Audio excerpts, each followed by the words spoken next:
Hello, it's Jesse Mason from Teach Me with Butter Coffee. Now, you might not prefer the taste of butter coffee at first, I didn't, but chances are you're going to love how butter coffee makes you feel. More energy, clearer mind, you might even lose some weight. I did. So here's how to make butter coffee. Today we're using the pour-over method, so our first step is to rinse our filter with boiling hot water. This mitigates some of the paper flavor from the filter, and it'll warm the cup so our drink stays nice and hot. After a few moments, we'll discard the water, setting aside our coffee cone. Next, we'll add 2 tablespoons of unsalted, grass-fed butter. I'm using Kerrygold. If this is your first butter coffee, maybe start with just 1 tablespoon of butter. Then we'll add 2 tablespoons of MCT oil, which is just a mix of coconut and palm kernel oils. If this is your first butter coffee, definitely start with just 1 tablespoon of MCT oil. Next, we replace our coffee cone, add some freshly ground coffee beans, and start brewing. And remember, the better the bean, the better the buzz, so patronize your local roaster.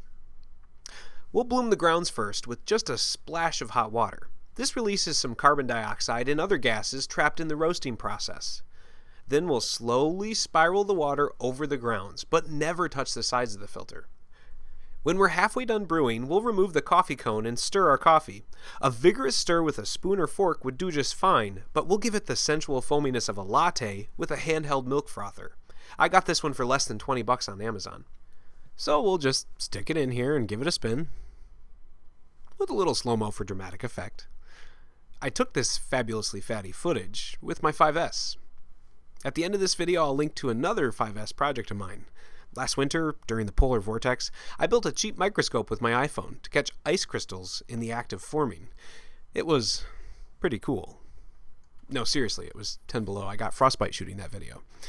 Anyway, our coffee cone goes back on, and we finish brewing the coffee. While waiting for the last few delicious drops of coffee to fall, now's a good time to put away and clean our supplies. And our butter coffee's ready. We'll give it a taste.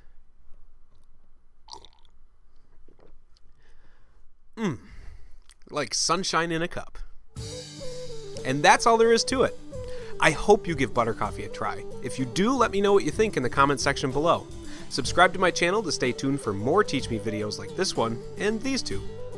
And until next time, happy learning.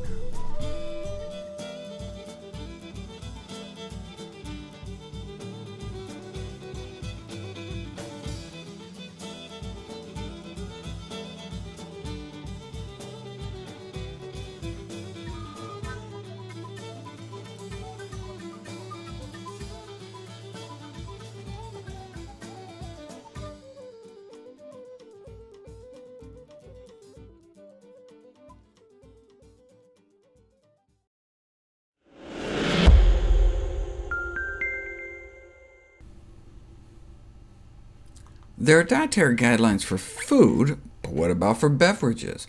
A beverage guidance panel was assembled to provide guidance on the relative health and nutritional benefits and risks of various beverage categories. They ranked them from 1 to 6, and water ranked number 1. Soda ranked last at number 6.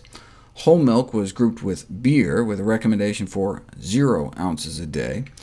In part out of concern for links between milk and prostate cancer, as well as aggressive ovarian cancer thanks to IGF-1. Number 2 on the list, though, after water, was tea and coffee, preferably without creamer or sweetener. Even without creamer, though, lots of unfiltered coffee can raise cholesterol levels, but the cholesterol-raising compounds are trapped by the paper filter in brewed coffee, so filtered coffee is probably better. But 10 years ago, a study was published on the effects of coffee and endothelial function, the function of our arteries. Within 30 minutes of drinking a cup of coffee, there was a significant drop in the ability of our arteries to dilate, whereas decaf did not seem to have a significant effect. This was the first study to demonstrate an acute unfavorable effect on arterial function for caffeinated coffee. But 1 cup of decaf didn't seem to affect performance, and 2 cups of decaf appeared to have a beneficial effect. So maybe it's a battle between caffeine and antioxidants. Something in caffeinated coffee appears to be hurting arterial function, where something in decaf appears to be helping, maybe the antioxidants. It's like the story with red wine. De-alcoholized red wine significantly improves arterial function. So there's grape components trying to help, but the presence of alcohol counteracts and erases the benefit. Drinking really high antioxidant coffee by preparing it Greek style, for example, where you actually drink some of the grounds, may actually offer an advantage. That something in caffeinated coffee that appears to hurt, though, may not be the caffeine. In a randomized, double-blind, placebo-controlled crossover study, researchers found that caffeine alone, about 2.5 cups of coffee worth, significantly improved arterial function in both people without and with heart disease. See, coffee contains more than 1,000 different components other than caffeine, many of which are also removed by the decaffeination process. So there must be something else in the coffee bean that's causing the problem. In fact, caffeine may even enhance the repair of the fragile inner lining of our arteries by enhancing the migration of endothelial progenitor cells, the stem cells that patch up potholes in our artery walls, one could say. But how might we get the potential benefit of caffeine without the risky compounds in caffeinated coffee? Tea consumption enhances artery function, substantial beneficial effects from both green tea and black tea.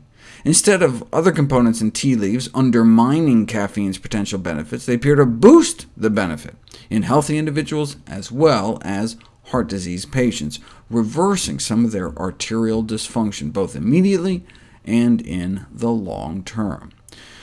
Now, all the measurements in this and the other studies were done on the brachial artery, the main artery in the arm, just because it's easier to get to. What we care about, though, is blood flow to the heart, and caffeine appears to impair blood flow to our heart muscle during exercise, even in healthy folks, but especially those with heart disease.